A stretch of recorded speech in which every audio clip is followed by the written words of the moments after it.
En primer lugar, porque es un trabajo de continuación y eso significa que al menos también en las críticas que recibí la ocasión que les presenté este trabajo, la tesis de maestría, bueno, pues se recupere, ¿no? Porque hay cosas que estoy planteando para el proyecto que presenté para entrar al doctorado y que al final del día, cuando terminemos, yo espero, se comprenda, que a veces ni yo me entiendo, por eso voy muy lento, tiene que ver con los enfermos sexuales.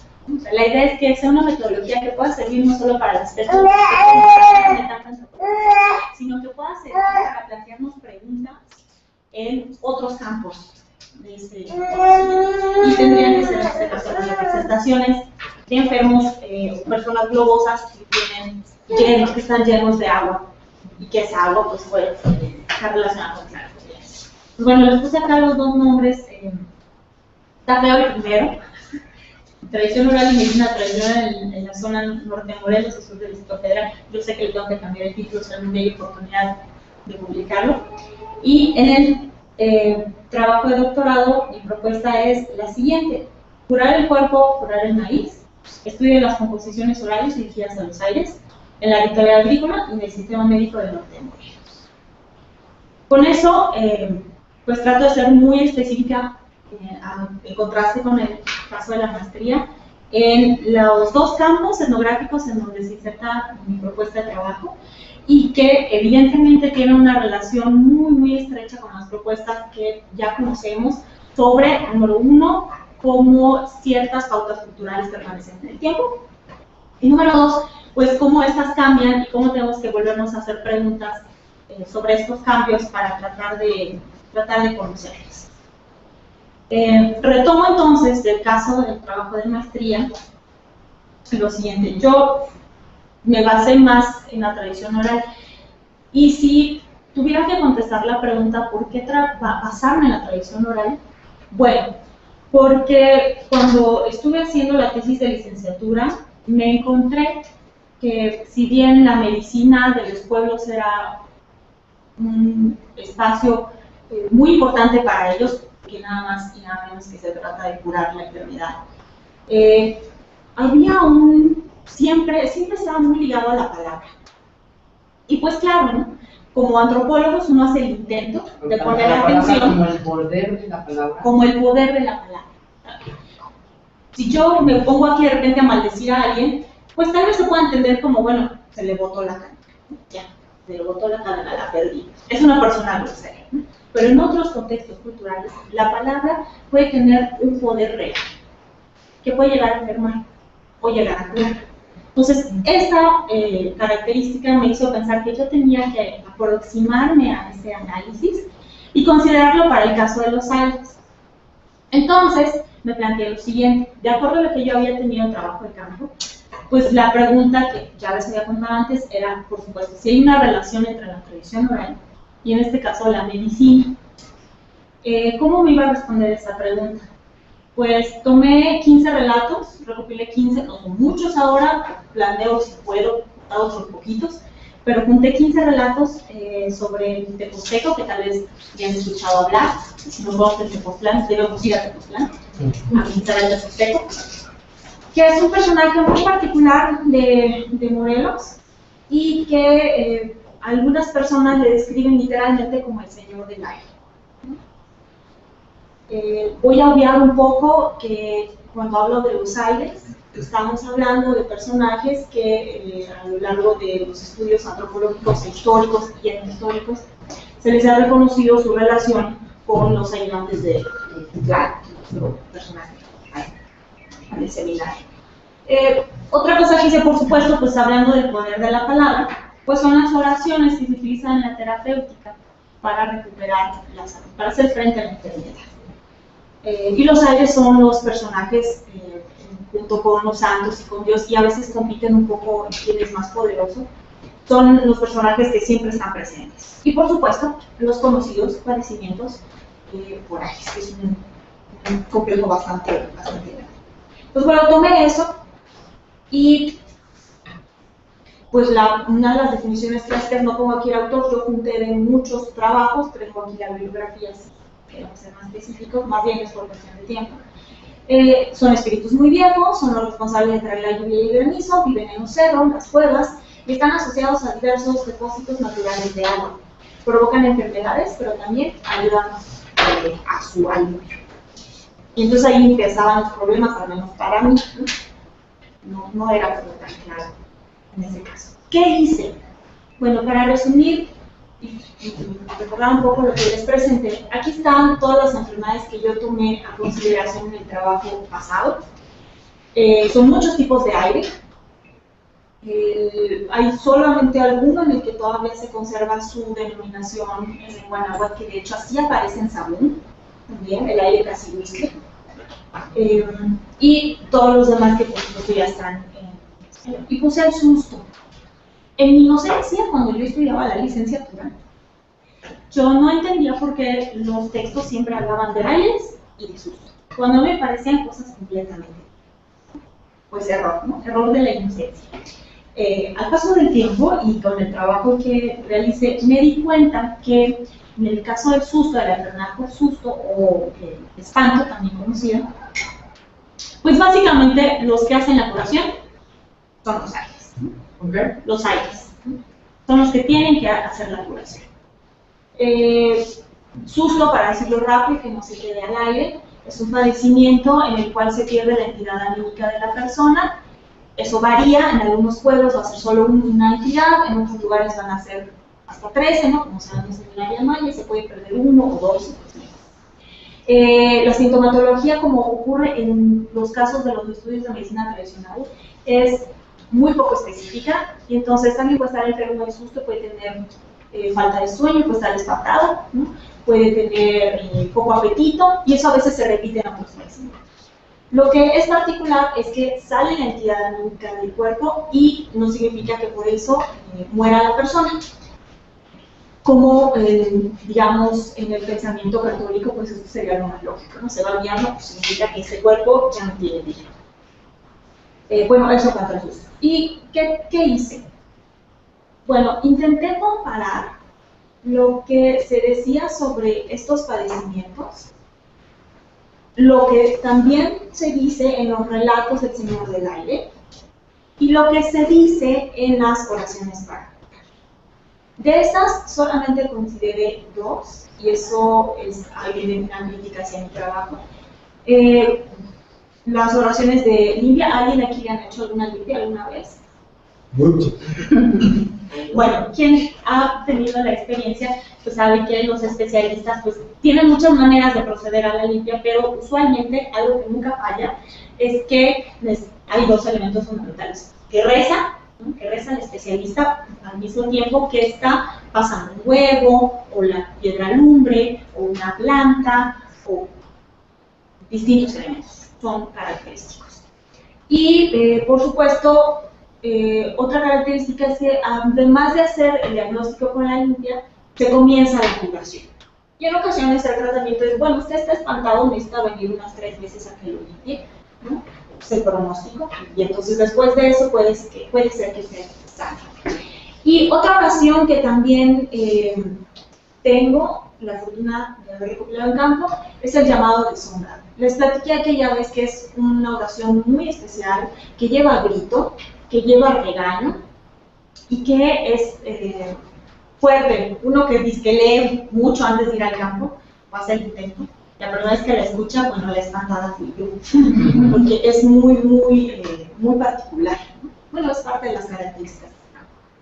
Entonces, no les voy a aburrir con la metodología de la oralidad que platicamos ya en aquella ocasión. Por supuesto, también le dije a María una copia de impresa de la tesis, y bueno, si a alguien se le ocurre leer un poco de eso, por supuesto que se las podemos hacer llegar. Entre las cosas que me entretuve a hacer fue pues tratar de hacer un análisis lo más detallado posible, al menos para el caso, para el momento, de los relatos y distinguir varios elementos, no solo de dónde habían sido recopilados, en este caso la mayoría son por supuesto de Tepoztlán, pero encontré también algunos en Xochimilco y Milpalta, una zona que siempre ha estado muy relacionada. Eso fue mi capítulo 1. Y quiero resaltar en este momento la lengua en la cual fueron registrados originalmente las narraciones. La mayoría están en español, pero tenemos la fortuna de que algunas están en otra crítica de un trabajo es que en ese momento no me propuse hacer la retraducción de estos textos, y bueno, es algo que ahora sí estoy proponiendo, ¿no? Hacer una nueva traducción a los textos del náhuatl. Entonces, bueno, algo que quiero retomar ahora es que una vez que hice el análisis de los relatos como texto, como en sus estructuras y en sus características de forma, es decir, si había metáforas, repeticiones, etc., pues es dividirlo en escenas. A diferencia de la literatura clásica, donde vemos los cuentos o las novelas que tienen una estructura, pues, al parecer muy definida, no hay muchos trabajos al respecto de la oralidad en los pueblos de tradición indígena. Casi siempre se trata de encasillar y que son cuentos, o si tenemos novelas, o si tenemos hechos. Con este trabajo traté de demostrar que eso no es tan fácil, que aplicar las características del cuento, de la novela, no siempre encajan en todos estos relatos, y que precisamente hay que hacer otra vez nuevo trabajo y hay que ver qué es lo que se puede hacer. Un primer avance de eso fue el reconocimiento de escenas, es decir, pequeños momentos al interior de toda la narración. Y me quedó así, lo puse con letritas porque se me hizo más fácil, y puse la frecuencia de escenas, ¿no? En algunos podrán notar en este cuadro comparativo, pues nada más hay como un fragmento de lo que parecería ser toda la historia. Una pregunta que me debo hacer en el proyecto ahora es, ¿tengo un solo relato, digamos, originario, central, del teposteco, o tengo muchos relatos del teposteco? Hay que preguntarse eso, ¿no? Y eso también creo que nos podrá arrojar sobre la metodología alguna propuesta. Entonces, ¿qué hice? Bueno, decía yo, comparé la situación de los relatos. Les voy a poner solo aquí un ejemplo. En la tesis están otros más. Es decir, traté que todas las enfermedades pudiera yo encontrar o no, esa era la pregunta, alguna relación con la oralidad en la curación y con la oralidad en los relatos del teposteco. Ya que era el señor del aire, bueno, quería saber yo si acaso tenía que ver algo con todas las enfermedades de él. Traje nada más el ejemplo, la escena A2, que es el nacimiento y primeros aconteceres, o sea, así le titulé yo. Y en este caso distinguí también las afecciones en el cuerpo, repito, lo de las enfermedades. Y traigo aquí nada más el ejemplo de las hormigas. Hay un padecimiento que se llama aire de hormigas. ¿Y qué encontramos? Ustedes seguramente conocen muchísimos ejemplos de relatos donde son precisamente las hormigas las que encuentran el maíz, las que ayudan a encontrar el maíz que se convierte en el alimento de los. En el relato del teposteco, en algún momento la mamá se quiere deshacer del chamaco porque no es legítimo. Entonces, como en la novela, ¿no? Tiene que cuidar, hay que no saber de dónde viene este niño. Y entonces lo avienta a las hormigas para que se lo coman. Bien tierna la mamá, ¿no? Que se lo coman las hormigas. ¿Y qué sucede? ¿Qué hacen las hormigas? Pues no, las hormigas no se lo comen, sino le dan de comer. Le van llevando, le van dando. Este evento es importante porque me lleva a pensar en el relato de las hormigas que encuentran el maíz, número 1, número 2, y me voy a los padecimientos. Hoy por hoy, cuando alguien está enfermo de aire de hormiga, hay que ir a darle de comer a las hormiguitas para que no se porque si no, no van a soltar a la persona y van a seguir enfermando. En otros lugares, las hormigas aparecen en la siembra y se comen el maíz. Les gusta el maíz. Entonces, ¿qué hay que hacer? Bueno, las personas dicen, pues tengo una de dos, me tengo que quitarlas de ahí. ¿Y cómo lo hago? Pues las tengo que curar. Cuando yo pensaba, ¿cómo curar? Pues, ¿de qué están enfermas las hormiguitas? No, otra vez, inocencia del investigador. El verbo curar o el verbo enhiervar en este contexto son sinónimos. Cuando yo hablo de voy a hacerle una curación a alguien, puede ser que le voy a hacer un daño, que me cae muy duro, o puede ser que le voy a hacer un beneficio, porque me cae muy bien. Es decir, están en el mismo saco, no se pueden separar. Esa es una distinción, a mi parecer, fundamental para pensar de nuevo a los aires en este caso. Porque precisamente los aires, en este caso las hormiguitas, también se pueden enojar y te pueden enfermar, pero también se pueden portar muy bien y pueden pues, aliviarte, o en este caso, pues dar el maíz, ¿no? Es una situación.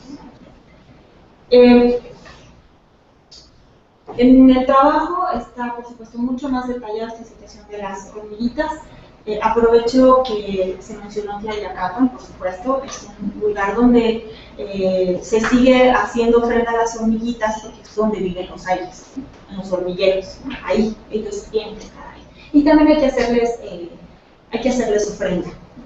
Entonces, con esto que he dicho un poco de por cuestión de tiempo, quiero decir que el método que yo estoy proponiendo, al menos para este caso, me dio buenos resultados. Pude encontrar relaciones en la narrativa del teposteco y pude encontrar una relación con las oraciones, así como con la enfermedad. ¿Qué quiero decir con eso?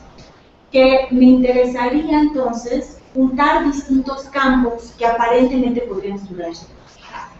Hasta el momento no he encontrado mucho trabajo que les guste juntar un poco medicina y literatura, o como lo que ahora les quiero proponer. En todo este tiempo, la fortuna que he tenido de poder realizar muchos trabajos etnográficos, todos ellos se distinguen por hacer una división general en el tratamiento de los aires. Y esto es dentro de la ritualidad agrícola, porque es a los que se les pide lluvia, porque ellos nos van a dar lluvia para la siembra, y por otro lado, en el sistema médico. No he encontrado muchos trabajos donde los vinculen, tal vez por la complejidad, no necesariamente porque se ignore su relación. Entonces, teniendo estos dos campos de acción, me pregunto cómo me puedo yo acercar para su conocimiento. Hasta la tesis de maestría me quedé solamente en oralidad y medicina. En la propuesta que ahora estoy llevando a cabo, iniciando en el doctorado, pues es que me gustaría preguntarme qué pasaría si yo intento revisar a los aires en los dos campos de relación en un solo trabajo, ¿no? ¿Cómo lo haría? Bueno, lo primero que tengo que hacer es observar, en el caso de los especialistas, que obviamente se dirigen a los aires, tanto en la ritualidad agrícola como en la medicina, y lo hacen de una manera, por supuesto, sistematizada, que en este caso son oraciones o plegarias, rezos, palabras, a veces solo frases, ¿no? Y se juntan con ello. Muy breve, escribí algo que según yo podría ser un poco más claro para esta parte. Etnográficamente se ha observado que los especialistas del sistema médico al norte de Morelos atienden diversos padecimientos causados por los aires, cuya terapéutica contempla dentro de sus variantes la enunciación de oraciones específicas para cada caso. Sin embargo, sus funciones no terminan aquí. Es de igual importancia para ellos llevar a cabo celebraciones de carácter agrario, algunas sujetas a fechas en el calendario y otras en respuesta a la inmediatez de las circunstancias. Año tras año se encargan de realizar la petición de lluvia a los aires, y cuando la tormenta amenaza los cultivos, son ellos quienes con sus oraciones alejarán vientos o granizo. Contrariamente a lo señalado por la literatura etnográfica sobre los factores del tiempo, graniceros, yelicán, ustedes saben, hay muchas denominaciones, los especialistas médicos parecen no hacer hondas distinciones. Para ellos, todas estas actividades forman parte del trabajo de curar. En contraste, las investigaciones señalan que, por definición, los trabajadores del tiempo o graniceros son personas capaces de controlar las tempestades, las lluvias y las granizadas, y todos aquellos fenómenos meteorológicos asociados a los aires o a los vientos, llamándoles o alejándoles de sus respectivos campos por medio de sus oraciones. Las ceremonias para pedir lluvia sobresalen en etnografía por ser prioritarias en el culto, aunque es sabido, la tarea de los graniceros es mucho más compleja. Se reconocen en varias situaciones su quehacer. El ser tocado por el rayo es la principal señal, a diferencia de otros especialistas que para iniciarse en el complejo aprendizaje de controlar el tiempo. De acuerdo con lo que sabemos, su presencia puede encontrarse en la Sierra Nevada del Estado de México, en zonas aledañas de Morelos, en la región Agua Poblano Pascagoula. etc. Mucho trabajo al respecto sobre eso. Debido a su conocimiento y tratamiento con los señores de la lluvia o los aires, los granceros son frecuentemente buscados para entender padecimientos asociados a las entidades del tiempo. He aquí nuestro problema. En ambos casos, parece que uno y otro especialista estuviera vinculándose completamente en el contexto sociocultural del otro. Bien podríamos considerar la importancia de los aires al grado que, según sus particularidades en la vida cotidiana de los pueblos agrícolas, rompe los aparentes contornos de ambos campos de conocimiento. Si fuera así, habría que volver a observar aquellas peculiaridades que incluso los colocan en ámbitos separados. Pero construir una posible tipología de los aires nos llevaría al mismo resultado, pues no pretendemos encasillar a los granceros como curanderos o a los curanderos como granceros. Tampoco podemos decir que son ambos, porque ello tampoco resolvería el problema. Para nosotros la reflexión debe iniciar en la práctica de los autores. Si observamos el quehacer de los especialistas y si además consideramos su percepción, nos damos cuenta que en ambos casos ellos son intermediarios en la relación establecida entre los aires y los cultivos, y la relación entre los aires y el cuerpo humano. En su práctica, las oraciones tejen o desdoblan las relaciones de los aires con los cultivos y con el cuerpo.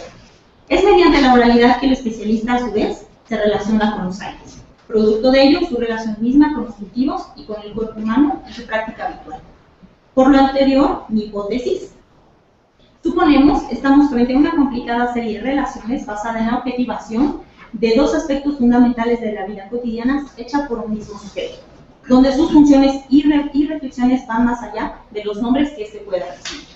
Es decir, si nos encontramos al especialista, lo que observamos es que finalmente ambos se relacionan con los aires, pero en distintos contextos socioculturales. Pero la relación podría ser muy parecida. En los relatos del Teposteco, el Señor del Aire, también se observa la vinculación de dos ámbitos de conocimiento. Pues de acuerdo a las investigaciones, a él se le pide que llegue la lluvia. En uno de los relatos, que está en el trabajo anterior, se insiste en esta cualidad, y en otro se cuenta que sus padres adoptivos le enseñaron el uso de plantas medicinales, o sea, que podía traer la lluvia y que también podía curar el sentido. Otros argumentos que estoy utilizando para esta hipótesis es que, bueno, aquí ya no te petición de lluvia del Teposteco. Otra son esta figura, los santos varones cuates, que no son muy reconocidos por la religión católica hasta donde he tenido conocimiento. Estos santos pertenecen por ahí del siglo XIII en Francia y eran precisamente a quienes se les pedía lluvia. Los campesinos le pedían que les trajeran buen temporal. Por azares del destino y de la colonia, estos santos han llegado a hoy por hoy en la práctica de una curandera que no se reconoce como granicera, pero que pide lluvia. Y que utiliza a estos mismos personajes tanto para pedir la lluvia como para curar. Quiero insistir, otro argumento para preguntarme qué hacer con estos dos campos de relación es la presencia de los aires tanto en los campos que conocemos, pero sobre todo con su cualidad de quitar y dar enfermedad, ¿no?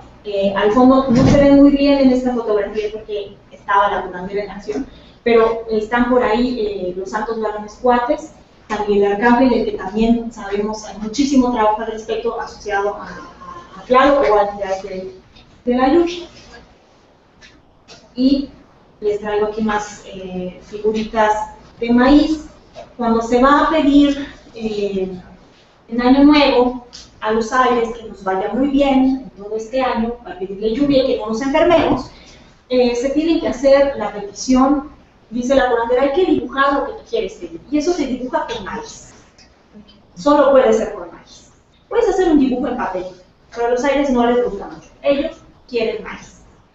Entonces, bueno, ahí está, tomé una foto, está una personita ahí tratando de dibujar. Algo muy interesante es que, a diferencia del maíz que nosotros comemos, es decir, bien cocido, los aires lo quieren a medio cocer.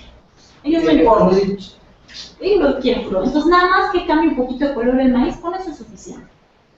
Llama la atención que las ofrendas que se dan a los aires, tanto en Año Nuevo como para pedir lluvia, son las mismas ofrendas cuando se trata de curas. Entonces, esta insistencia es, bueno, ¿por qué?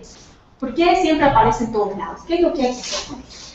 Bueno, hay muchísimos elementos interesantes, desde las ollas chiquititas que están por acá, hasta por supuesto el mole de pepita verde. Sí.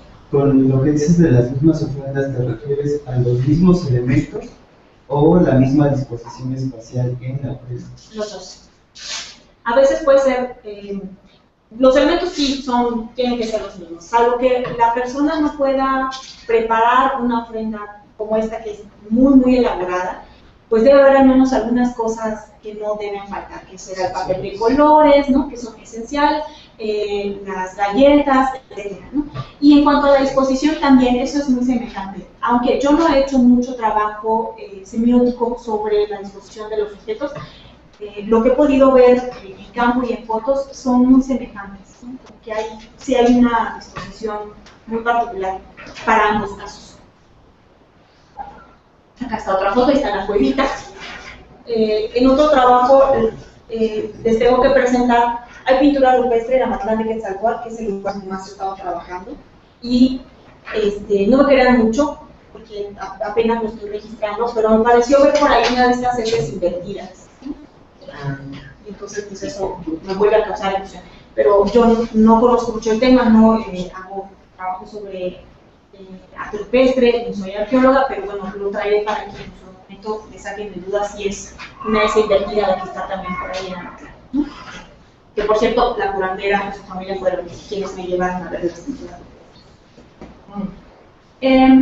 Entonces, de acuerdo a esa hipótesis, pues yo tengo que preguntarme y tengo que plantearme varias cosas. Quiero revisar rápido la imagen del maicito, que nos quedemos con esa. ¿Por qué? Ya es conocido también el planteamiento de otros investigadores que han señalado la relación que hay entre el cuerpo humano y el maíz. Tomamos de nuevo, todo se conoce muy bien. Yo quiero retomar esa propuesta porque me parece que está detrás ahí justamente esa relación de los aires. No me explicaría la razón por la que las palabras sean muy semejantes, porque el especialista sea el mismo, porque las entidades sean las mismas cuando se trata de maíz y de cuerpo humano. Es decir, esta relación analógica me explicaría un concepto mucho más amplio, más concreto, y me explicaría mejor por qué los aires están en todos lados, ¿no? Y por qué son importantes en aparentemente ámbitos pues, separados. Mi propuesta es que no son separados, son análogos, son distintos contextos de relación. La pregunta sería entonces, voy a observar la relación que hay entre los aires y el maíz. Seguramente será semejante a la relación que hay entre los aires y el cuerpo humano. Para llegar a eso, como lo demostré en el caso de la tesis de maestría, que me arrojó relaciones, tengo que ver el uso de la palabra, sí, es cierto, pero tengo que ver a los actores, ¿no? Y tratar de desmenuzar cada uno de estos elementos para su análisis. Entonces, la revisión de propuestas de los estudios sobre la ritual agrícola y el sistema médico es obligada. Hasta ahora siempre las he encontrado separadas. Mi propuesta es que tienen que estar juntas para explicar mejor el complejo de los aires. Por supuesto, todos los contextos etnográficos donde ellos aparezcan, pues también sospecho me darán luz, ¿no? Sobre los momentos en los que se relaciona y sobre todo los elementos, los símbolos o los por qué están ahí implicados los aires. Voy a partir, por supuesto, desde la relación lengua y cultura, y aquí, aunque hay un montón de textos, repito, traje la bibliografía y yo acepto todas las sugerencias porque estoy iniciando el proyecto. Hay muchísimas propuestas, desde Judith Lotman, que me gusta mucho, la etnopoética, que se le ha llamado, particularmente trabajo en pueblos del sur de Estados Unidos, la palabra como texto, que también hay mucho trabajo al respecto. Solamente quiero señalar que aquí integración, contextualización y descontextualización, desintegración. Hay por ahí un trabajo, el autor es Peter Denny, es de 1995, si no me falla la memoria, y él se dedica a hacer, no le interesa el maíz ni los aires, pero sí le interesa la oralidad. Y encuentra que los pueblos con mayor tendencia a la oralidad son pueblos que para explicarse cualquier cosa necesitan siempre poner en contexto. No es que no sepan abstraer, es que su explicación y el sentido de las cosas se adquiere siempre y cuando se integre con otros elementos que aparentemente no tienen nada que ver, es decir, con un pensamiento más bien analógico. Y los pueblos que están más dedicados a ñoñar con las letras, ¿no?, tienden más bien a desintegrar y más bien a quitar el contexto para explicar y hablar de las cosas. Esto me parece que es un pretexto muy bueno, precisamente para observar los pueblos donde todavía en algo la tradición agrícola es importante. Eso me explicaría, con mayor razón, por qué no puedo separar el contexto médico del contexto agrícola. Porque siempre en un contexto de relación adquiere mucho mayor sentido. Y si no, al menos me explicarán algún sentido que tal vez en este momento no dilucidamos por tener los contextos separados. Entonces, esa es la propuesta que estoy realizando para el trabajo, y voy a responder a la pregunta muy bien. ¿Eso qué tendría que ver con mis enfermos globosos? Bueno, si yo asumo que la relación entre el cuerpo y los aires es análoga entre el maíz y los aires, entonces tal vez me puedo explicar cuando las personas me dicen, es que está inundado, el maíz se ahogó, está lleno de agua.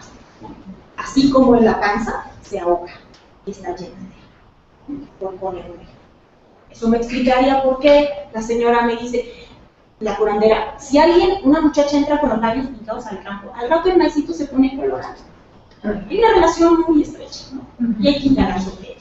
Afortunadamente, hay muchísimo trabajo al respecto. Los argumentos de los que yo estoy valiéndome son, por supuesto, muchos en la literatura que ha tenido muchísimo aporte al respecto, y, por supuesto, el trabajo de campo donde todo esto sale, todos los días. Entonces, bueno, esa es mi propuesta. Y lo siguiente es que una vez que extraiga esta metodología y pueda comprobar, esperemos que suceda, en unos 4 años ya lo veremos, que termine ese trabajo y que pueda proponer un concepto nuevo de aire o de aires que sea muchísimo más detallado y que me dé mucho más luz sobre su presencia en lo que aparentemente son espacios cerrados. Hasta ahora los conceptos de aire siempre son o son enfermedad o son salud.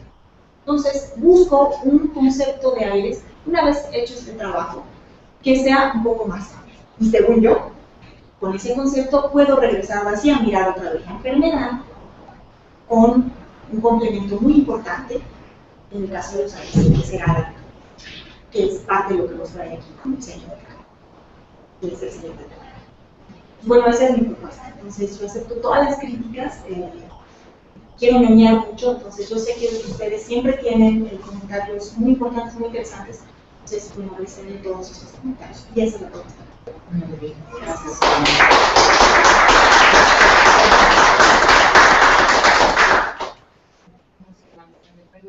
Pero pues, cierren los ojos. Como bailar. No te gustan intensos. Ah, está bien. Esa es una chiquita. Pues empezamos la discusión de las observaciones. Yo tengo unas observaciones. En la zona norte de Veracruz, el término espanto significa que la persona, su alma la pierde en un determinado espacio geográfico. Puede ser en un manantial, que es lo más común. Entonces las curanderas, ¿cómo la detectan? Con las cenizas, toman un poco, introducen el dedo en la garganta. Si la sienten bien, es porque su alma está en relación con el agua. O sea que su alma está en este manantial. No sé si tengas idea de eso. O sea, el agua te remita lo frío. Sí. Y quizás un poco más hacia allá abajo, el inframundo, ¿no? Otra cosa, el aire, ellos lo manejan también como el mal aire, te lo encuentras y entonces eso te causa enfermedad.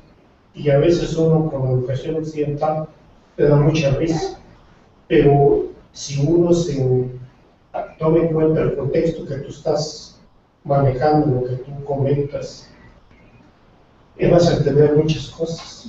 Y claro, si te descontextualizas, no lo entiendes, ¿no? Y en el caso de la agricultura, cuando llueve, no necesariamente puede llover, la milpa se queda tirada. Y entonces el hombre está tirado. Es una desgracia. No sé, es lo que te puedo decir. No, es maravilloso el dato etnográfico porque de nuevo encontramos esa relación entre el maíz y el cuerpo. Y hay muchísimos. Hay, bueno, en el trabajo de Patrick Johansson sobre los machotlatones,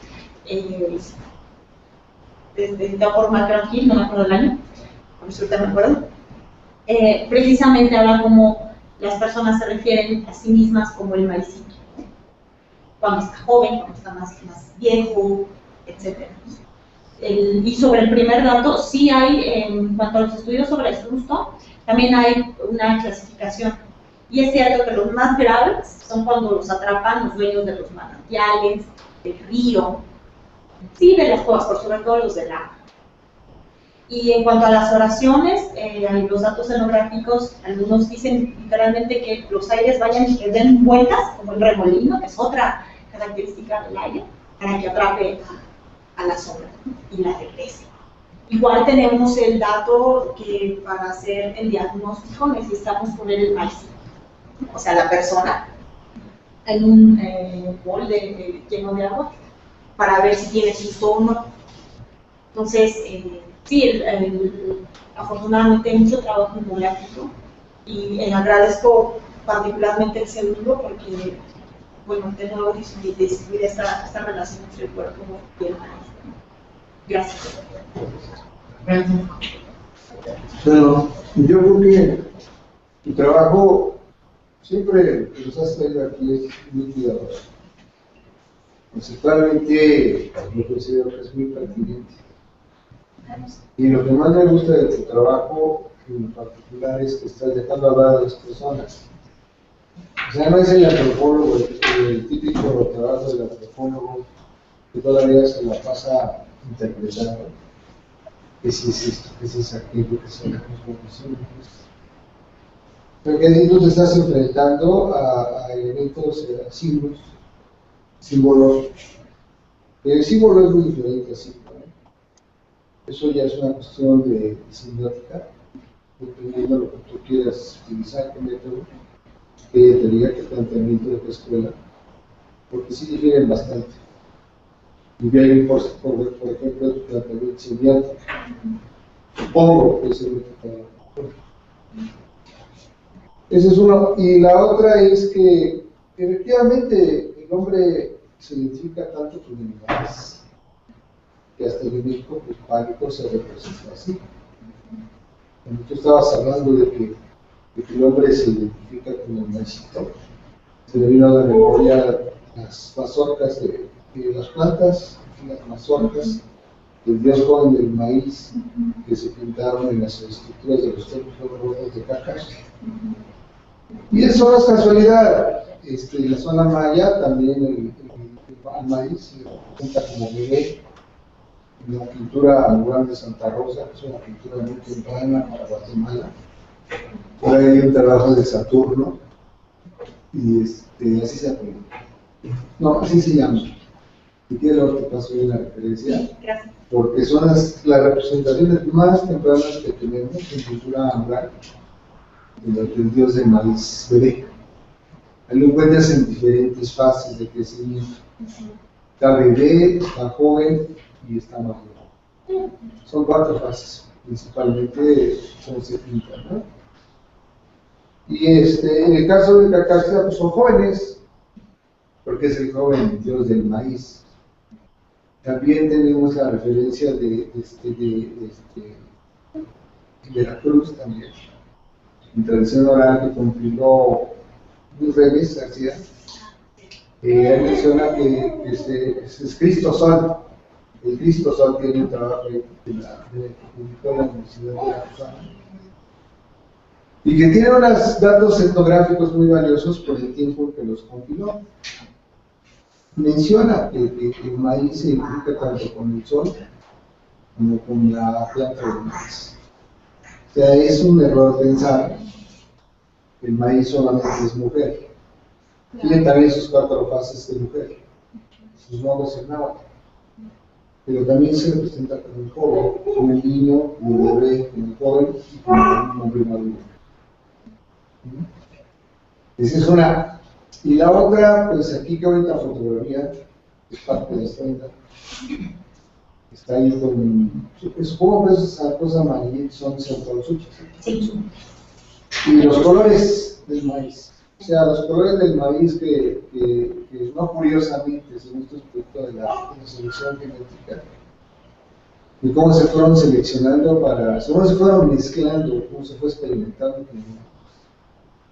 para ir adquiriendo un maíz oscuro, un maíz amarillo, un maíz blanco, un maíz rojo, y uno que está ahí combinado porque son negros y blancos. Entonces, yo creo que tu planteamiento es muy fuerte, es esa relación que tú buscas entre el maíz, el hombre, el cuerpo, el maíz, cuerpo y los aires. O sea, los aires aquí es el elemento nuevo. Eso es lo novedoso, lo más novedoso de la ilustración. Y bueno que ya estás haciendo toda una clasificación de los tipos diferentes de aires. Yo te quería preguntar algo nada más. ¿Has revisado tú el viejo trabajo de Montoya Briones sobre Atla? Porque compiló en Atla, cerca de, casi enfrente, casi esquina con Atlántico, con San Pablo. Es uno conmigo. Esa es una. Y él tiene particulares, ese libro de Atla es una maravilla de información geográfica de sus planetas. Tiene una publicación también que le sacaron de la Institución Nacional de Antropología, que es un proyectito chiquito que se llama sobre los aires. El significado de los aires. El significado de los aires. También lo que le podría escribir, que seguramente también lo humano, esa bibliografía, el trabajo que hizo el cuate Druso Maldonado, el Cuatetelco, él en su tesis de maestría, ahora tiene un apartado muy importante sobre los aires en Cuatetelco, en esto del paisaje ritual de Morelos, es completamente de Morelos. Ese es uno. Y creo que también ya publicó algo sobre los aires en el otro pueblo náhuatl, cercano a Xochicalco. Este se me fue el nombre, pero es un pueblo de Navolates. ¿Tetelcino? No. Es el que trabaja. Está muy cerquita de. Pasas tú la zona arqueológica en el auto y te vas. No es Cuatetelco, Cuatetelco es un aspecto que trabajó en su tesis de maestría. Y en sus tesis de doctorado también habla de los aires. De los aires no solo de Cuatetelco, sino también de este lugar. Y tiene un trabajo ya sobre ese lugar.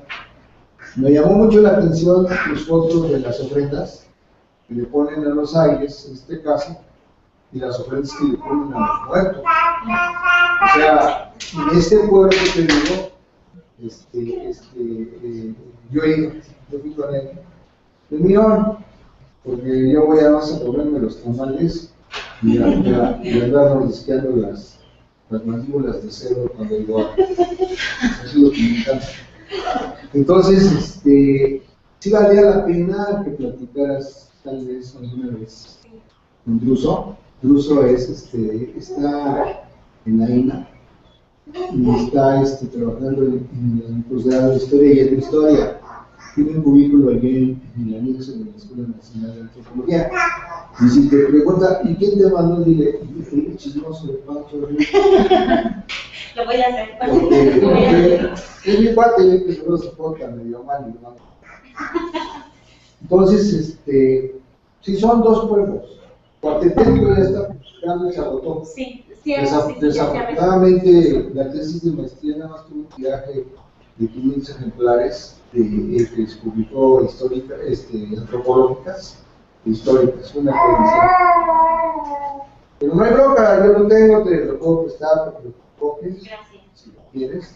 Fue el primer libro que despastó mi hijo, cuando tenía año y medio, que se acercó a un librero y lo agarró y le dio una copia. Pues, Pero ahí está, parchado que ahí está. El otro pueblo, ¿cómo se llama? Es muy importante porque allá en ese pueblo se conservan todavía muchas tradiciones de este tipo, no solamente referentes a los aires. Me llamó mucho la atención eso de la pérdida de la sombra. Más bien yo había entendido hasta donde mi cerebrito me da, que eso se llama comúnmente en otras latitudes étnicas. La pérdida de la sombra se relaciona con la enfermedad del susto. El susto, más que por el aire.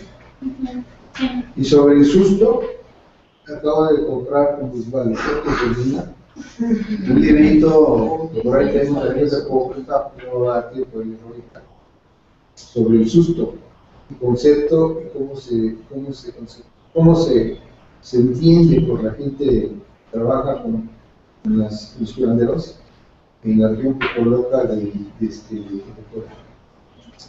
es interesante porque con eso tal vez tú puedes contrastar un poco más, porque ya más puedo hacer un análisis.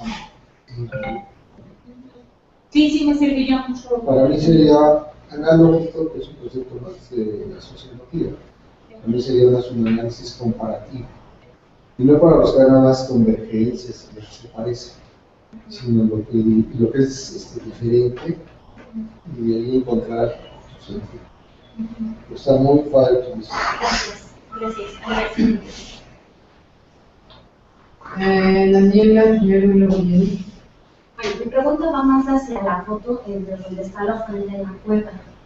No sé si me puedes explicar. Yo te iba a preguntar sobre la pintura que se observa en las rocas. No sé si ya te haber dicho si era como antigua o la van poniendo los especialistas rituales. Hasta donde sé, es la mitad del medio. Ellos no ponen pintura, lo único que sí ponen son las velitas, o sea, que estén necesariamente en la roca, solamente en las velitas.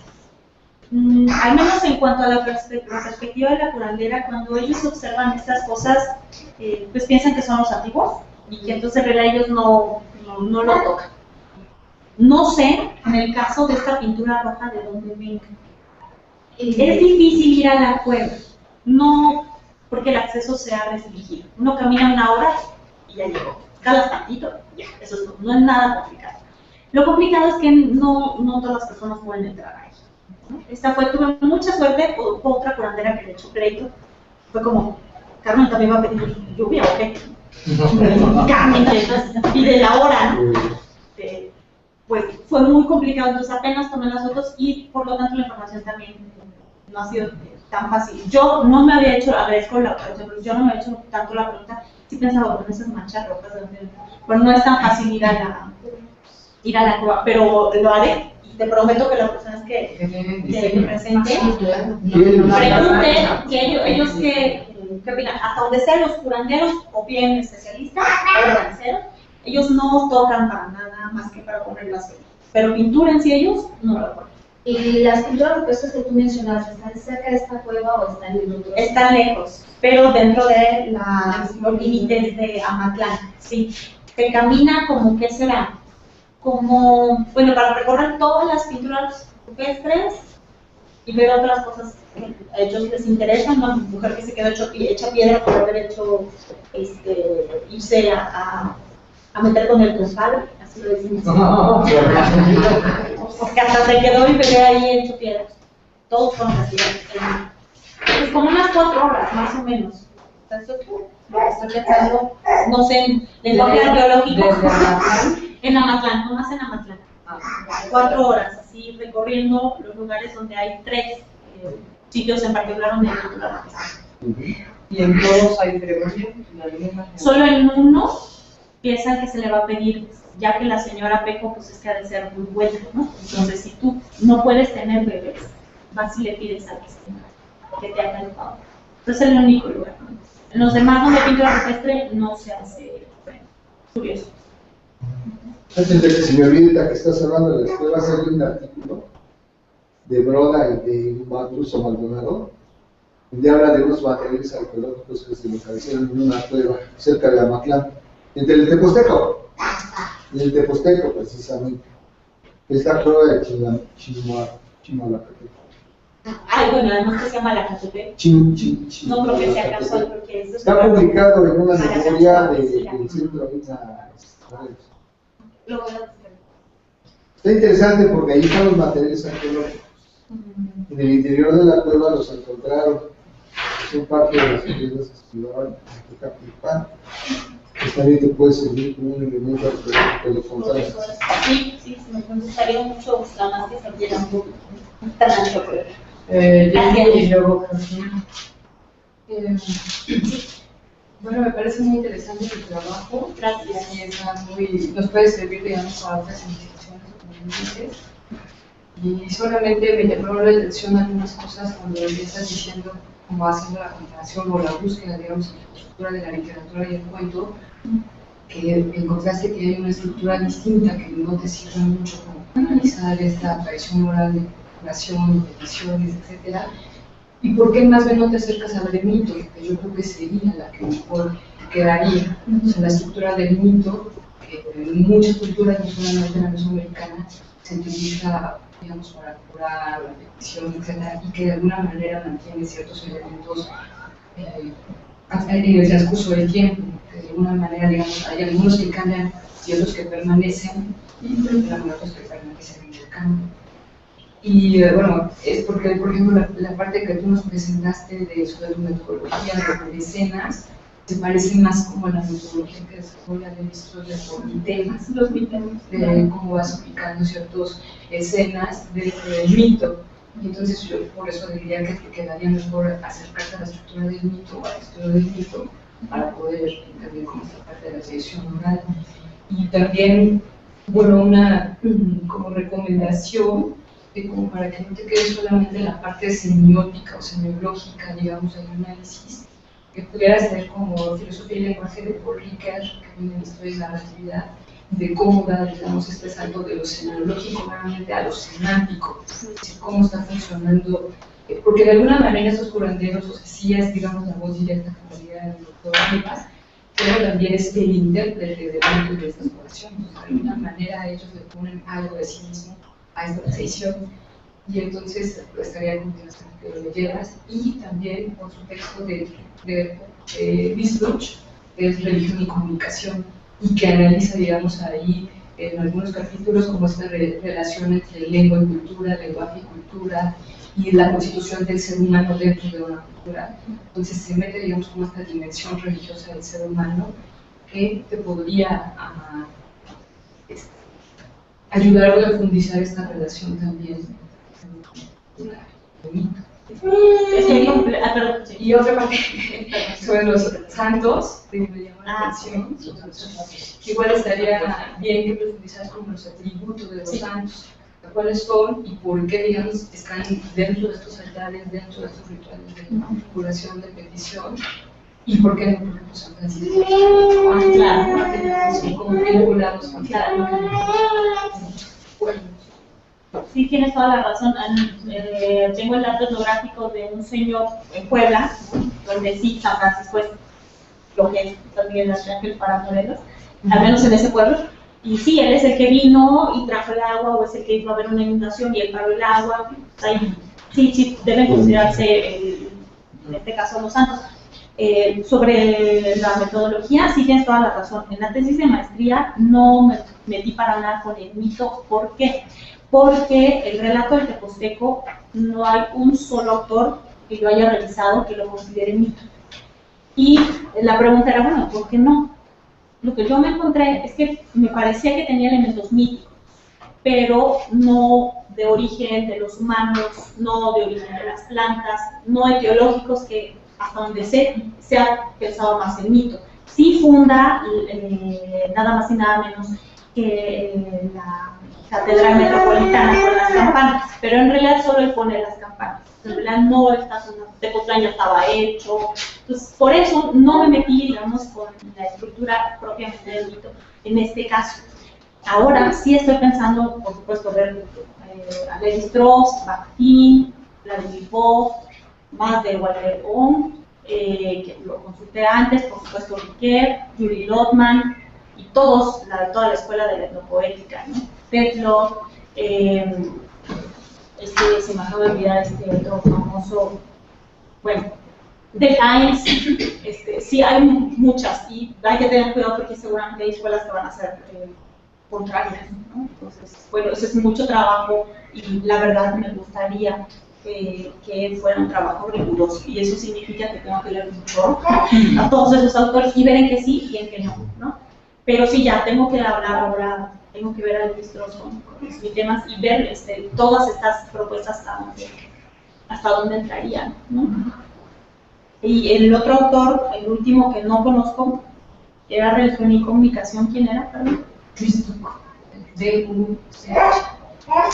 es más, bueno, este libro es del 2013, el año pasado, y él es un monje benedictino, pero no ortodoxo, y como que trata de indagar y elaborar otro discurso, incluso antropológico.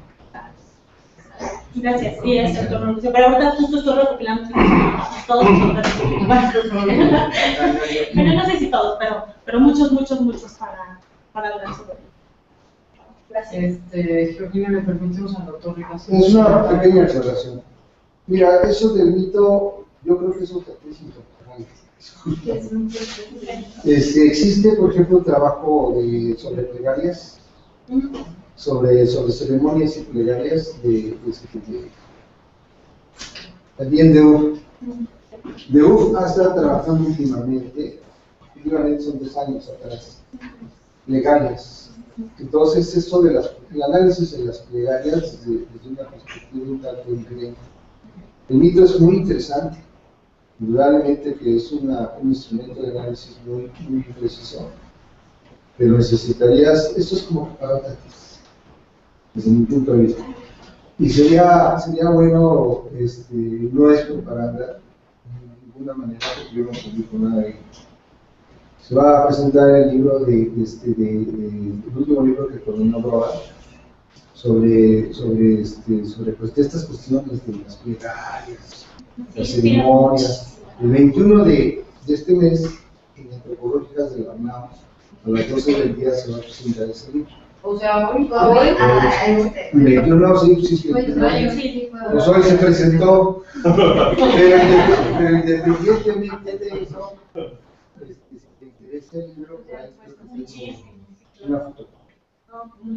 una fotocopia que yo saqué porque pues a veces se agota y hay que tener fotocopias para ver, ¿no?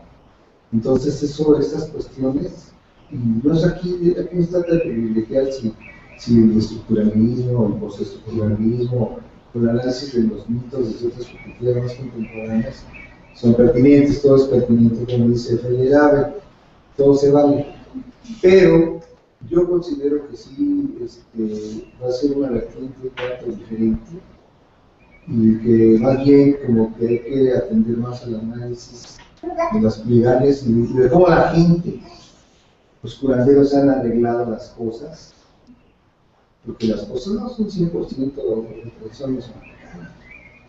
Las cosas han sido arregladas de tal manera que sirva para lo que se están haciendo.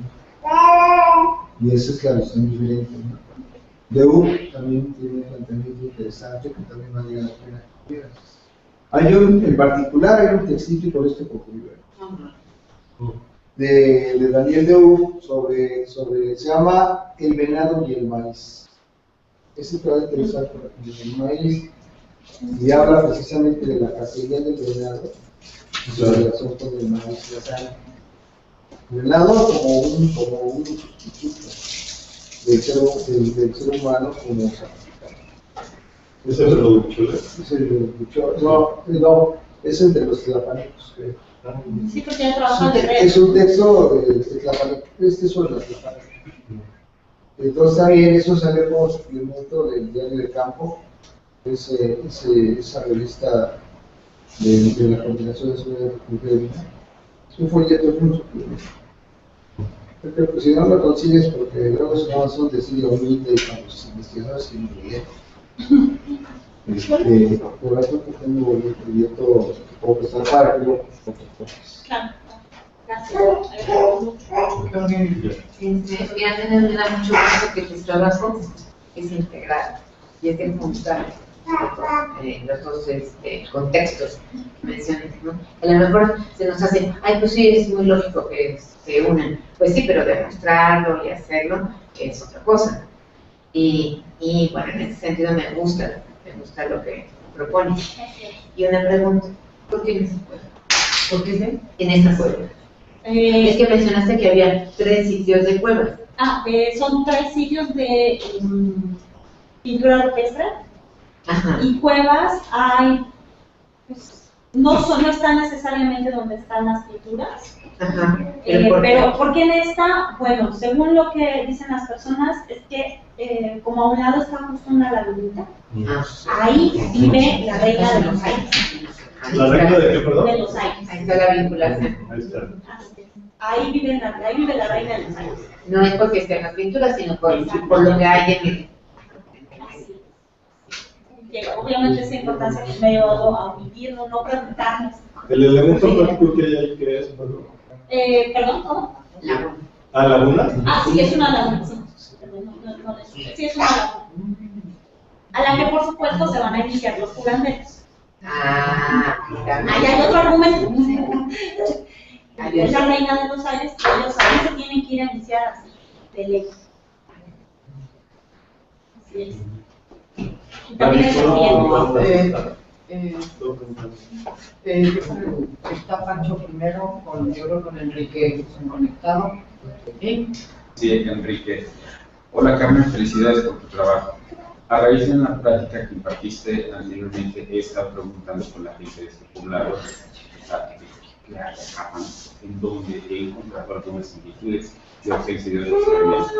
Acá no sé de algún pedimento de lluvia o algún ritual vinculado con el maíz. Seguiré indagando y después te comento de lo que llegue a encontrar. Saludos. De los espacios con pintura rupestre, que son unos 15 aquí en Tlayacapan, no sé de alguno que sea empleado para elaborar algún ritual de fertilidad. Respecto a la cuestión de la oralidad en Tlayacapan, hay muy pocos cuentos o mitos, pero en el cercano pueblo de Totolapan existen más. Gracias, Enrique. Que siempre me cuentan cosas interesantes de eso. Julio. Sí, yo lamento mucho haberme perdido tu ponencia muchísimo, pero vengo de una reunión a la que no podía asistir de organización con salir lo antes posible. Yo creo que va a ser muy detallado que tengamos más adelante. Pero algunas indicaciones, porque yo lo que planteo en mi libro de arte rupestre de Sonora es que algunos espacios de grabados rupestres están muy directamente vinculados a las ceremonias de petición de lluvia, ¿no? Y que el mural que tiene, desde mi punto de vista, una escena muy clara de cacería del venado, pues está asociado con lo que acaban de decir, que la cacería del venado justo se hace 1 o 2 días de diferencia con el solsticio de verano, que es justo la fecha en la que comienzan las lluvias en esa región de Sonora. Y ya al día siguiente de que termina la ceremonia, que puede durar entre 24 y 48 horas, llegan a sembrar y ya la tierra ya está preparada y ya llovió. Entonces, a mí me interesa muchísimo tu trabajo. Una única sugerencia teórica donde está muy claramente planteado, y es un libro viejito pero básico, y de Leroy Gourand, porque la tesis muy importante de Leroy Gourand en el gesto y la palabra es que hay una vinculación directa entre oralidad y expresión gráfica rupestre, gráfica pictórica, y que solo se puede comprender las imágenes del arte rupestre en relación a una tradición oral que está indisolublemente ligada con ella. Yo estoy convencido que está en lo cierto, aunque en otras cosas no estoy de acuerdo con él. Esa hipótesis me parece central. Y además, como lo estudia como parte de la antropogénesis hasta llegar al Homo sapiens sapiens, y registró 80 cuevas de España a Rusia, entonces de manera súper sistemática, yo creo que no estaba tan perdido en esta hipótesis, ¿no? Entonces, bueno, no, es que tiene miles de grabados y pinturas cada cueva. O sea, el trabajo que hizo es alucinante. Gracias. Es todo. ¿Alguien más? Felicidades, Carmen. Sí, noto que hay una continuidad de lo que nos presentaste hace como un año y medio por ahí. Y que obviamente estás recuperando parte de la experiencia para hacer lo que se Rosina muy bien dicho, integrar estas dos partes de tu trabajo en un trabajo muchísimo mayor, que tiene que ver con cuestiones de mito, porque tiene las orbitas ahí, tienes el maíz, que tiene que ver con la reactualización de tradiciones mitológicas. Me gusta mucho tu trabajo, Carmen. Yo siento que en muchas cosas eres la primera. Qué bueno que te aceptaron en Mesoamericano, que estaban perdiendo de una muy buena investigación. Y gracias, te repito, no dejes de venir a no dejes de publicar, y vamos a hablar ahorita, porque ahora las obras que sacaron el látigo o el hacha, no sé cómo, pero sí te felicito, Carmen. Gracias. Yo agradezco mucho al seminario por el apoyo, por el interés, por la crítica, por las observaciones. Creo que solo así se construye, ¿no? Entonces, yo eso lo agradezco muchísimo. Y pues la idea es seguir presentarles en esto. Estoy trabajando, pero quiero regresar después, por supuesto, a la parte más arqueológica, pero según yo ahora con otros arqueólogos, con ellos. Creo que podrían repetir. Eso es el foro, ese es el espacio de seminario precisamente de discusión y análisis de un compañerismo que nos clasifica de una manera muy especial. Gracias, Carmen. Al contrario, muchas gracias. Y ahora sí, pues baila en un montón de cosas. I'm so sorry, Uncle Albert. Isabel hizo el favor de mandarles, creo que no hemos tenido ni una que reza el especialista al mismo tiempo que está pasando un huevo, o la piedra lumbre, o una planta, o distintos elementos, son característicos. Y por supuesto, otra característica es que además de hacer el diagnóstico con la limpia, se comienza la curación. Y en ocasiones el tratamiento es, bueno, usted está espantado, necesita venir unas 3 veces a que lo limpie, ¿no? Es el pronóstico, y entonces después de eso puede ser que esté sano. Y otra oración que también tengo la fortuna de haber recopilado en campo es el llamado deshonrado. Les platiqué aquella vez que es una oración muy especial, que lleva grito, que lleva regaño, y que es fuerte. Uno que dice que lee mucho antes de ir al campo, o hace el intento. La primera vez que la escucha, bueno, la espantada fui yo, porque es muy particular, ¿no? Bueno, es parte de las características. Entonces, no les voy a aburrir con la metodología de la oralidad que platicamos ya en aquella ocasión. Por supuesto, también le dejé a María una copia de impresa de la tesis, y bueno, si a alguien se le ocurre leer un poco de eso, por supuesto que se las podemos hacer llegar. Entre las cosas que me entretuve a hacer fue pues tratar de hacer un análisis lo más detallado posible, al menos para el caso, para el momento, de los relatos, y distinguir varios elementos, no solo de dónde habían sido recopilados, en este caso la mayoría son por supuesto de Tepoztlán, pero encontré también algunos en Xochimilco y Milpalta, una zona que siempre ha estado muy relacionada. Eso fue mi capítulo 1. Y quiero resaltar en este momento la lengua en la cual fueron registrados originalmente las narraciones. La mayoría están en español, pero tenemos la fortuna de que algunas están Otra crítica a mi trabajo es que en ese momento no me propuse hacer la retraducción de estos textos, y bueno, es algo que ahora sí estoy proponiendo, ¿no? Hacer una nueva traducción a los textos del náhuatl. Entonces, bueno, algo que quiero retomar ahora es que una vez que hice el análisis de los relatos como texto, como en sus estructuras y en sus características de forma, es decir, si había metáforas, repeticiones, etc., pues es dividirlo en escenas. A diferencia de la literatura clásica, donde vemos los cuentos o las novelas que tienen una estructura, pues, al parecer muy definida, no hay muchos trabajos al respecto de la oralidad en los pueblos de tradición indígena. Casi siempre se trata de encasillar que son cuentos, o si tenemos novelas, o si tenemos épicas. Con este trabajo traté de demostrar que eso no es tan fácil, que aplicar las características del cuento, de la novela, no siempre encajan en todos estos relatos, y que precisamente hay que hacer otra vez nuevo trabajo y hay que ver qué es lo que se puede hacer. Un primer avance de eso fue el reconocimiento de escenas, es decir, pequeños momentos al interior de toda la narración. Y me quedó así, lo puse con letritas porque se me hacía más fácil, y puse la frecuencia de escenas, ¿no? Algunos podrán notar en este cuadro comparativo, pues nada más hay como un fragmento de lo que parecería ser toda la historia. Una pregunta que me debo hacer en el proyecto ahora es, ¿tengo un solo relato, digamos, originario,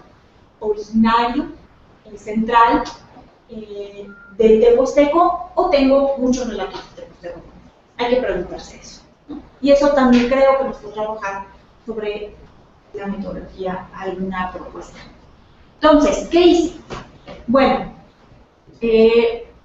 decía yo, comparé la situación de los relatos. Les voy a poner solo aquí un ejemplo. En la tesis están otros más. Es decir, traté que todas las enfermedades pudiera yo encontrar o no, esa era la pregunta, alguna relación con la oralidad en la curación y con la oralidad en los relatos del teposteco. Ya que era el señor del aire, bueno, quería saber yo si acaso tenía que ver algo con todas las enfermedades de él. Traje nada más el ejemplo, la escena A2, que es el nacimiento y primeros aconteceres, o sea, así le titulé yo. Y en este caso distinguí también las afecciones en el cuerpo, repito, lo de las enfermedades de él. Y traigo aquí nada más el ejemplo de las hormigas. Hay un padecimiento que se llama aire de hormigas. ¿Y qué encontramos? Ustedes seguramente conocen muchísimos ejemplos de relatos donde son precisamente las hormigas las que encuentran el maíz, las que ayudan a encontrar el maíz que se convierte en el alimento de los. En el relato del teposteco, en algún momento la mamá se quiere deshacer del chamaco porque no es legítimo. Entonces, como en la novela, tiene que cuidar, hay que no saber de dónde. Para resumir y recordar un poco lo que les presenté, aquí están todas las enfermedades que yo tomé a consideración en el trabajo pasado. Son muchos tipos de aire. Hay solamente alguno en el que todavía se conserva su denominación en lengua náhuatl, que de hecho así aparece en Sabún, también, el aire casihuiscle. Y todos los demás que por supuesto ya están y puse el susto. En mi inocencia, cuando yo estudiaba la licenciatura, yo no entendía por qué los textos siempre hablaban de aires y de susto, cuando me parecían cosas completamente, pues error, ¿no? Error de la inocencia. Al paso del tiempo y con el trabajo que realicé, me di cuenta que en el caso del susto, de la enfermedad por susto o espanto, también conocido, pues básicamente los que hacen la curación son los aires. Okay. Los aires son los que tienen que hacer la curación. Susto, para decirlo rápido, que no se quede al aire, es un padecimiento en el cual se pierde la entidad anímica de la persona. Eso varía, en algunos pueblos va a ser solo una entidad, en otros lugares van a ser hasta 13, ¿no? Como sabemos en el área maya, se puede perder 1 o 2. La sintomatología, como ocurre en los casos de los estudios de medicina tradicional, es muy poco específica, y entonces alguien puede estar enfermo de susto, puede tener falta de sueño, puede estar espantado, ¿no? Puede tener poco apetito, y eso a veces se repite en otros padecimientos. Lo que es particular es que sale la entidad anímica del cuerpo y no significa que por eso muera la persona. Como, digamos, en el pensamiento católico, pues esto sería lo más lógico, ¿no? Se va al diablo, pues significa que ese cuerpo ya no tiene vida. Bueno, eso cuanto a eso. ¿Y qué hice? Bueno, intenté comparar lo que se decía sobre estos padecimientos, lo que también se dice en los relatos del Señor del Aire y lo que se dice en las oraciones prácticas. De esas solamente consideré 2, y eso es una crítica hacia mi trabajo. Las oraciones de limpia, ¿alguien aquí le han hecho alguna limpia alguna vez? Mucho. Bueno, quien ha tenido la experiencia, pues sabe que los especialistas pues tienen muchas maneras de proceder a la limpia, pero usualmente algo que nunca falla es que hay 2 elementos fundamentales. Que reza, en primer lugar, porque es un trabajo de continuación, y eso significa que al menos también en las críticas que recibí la ocasión que les presenté este trabajo, la tesis de maestría, bueno, pues se recupere, ¿no? Porque hay cosas que estoy planteando para el proyecto que presenté para entrar al doctorado y que al final del día, cuando terminemos, yo espero, se comprenda, que a veces ni yo me entiendo, por eso voy muy lento, tiene que ver con los enfermos sexuales. O sea, la idea es que sea una metodología que pueda servir no solo para las personas que están sino que pueda servir para plantearnos preguntas en otros campos de este y tendrían que ser en este caso las representaciones de enfermos o personas globosas que están llenos de agua y que esa agua pues puede estar relacionada con la pues bueno, les puse acá los 2 nombres. Está feo el primero, tradición oral y medicina tradicional en la zona norte de Morelos y sur del Distrito Federal. Yo sé que le tengo que cambiar el título, si no hay oportunidad de publicarlo. Y en el trabajo de doctorado, mi propuesta es la siguiente: curar el cuerpo, curar el maíz, estudio de las composiciones orales dirigidas a los aires, en la editorial agrícola y en el sistema médico del norte de Morelos. Con eso, pues trato de ser muy específica, en contraste con el caso de la maestría, en los 2 campos etnográficos en donde se inserta mi propuesta de trabajo y que evidentemente tiene una relación muy estrecha con las propuestas que ya conocemos sobre, número 1, cómo ciertas pautas culturales permanecen en el tiempo, y número 2, pues cómo estas cambian y cómo tenemos que volvernos a hacer preguntas sobre estos cambios para tratar de conocerlos.